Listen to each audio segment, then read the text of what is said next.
Hey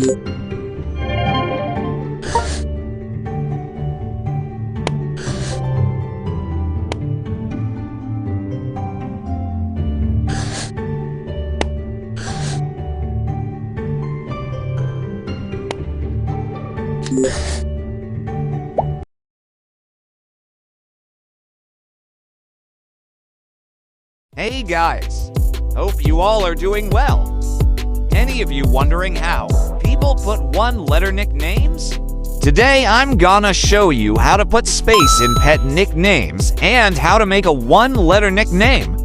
Sorry for late upload. Please subscribe for more videos. First, you need to click on the pet icon in your phone. Then click on the search box.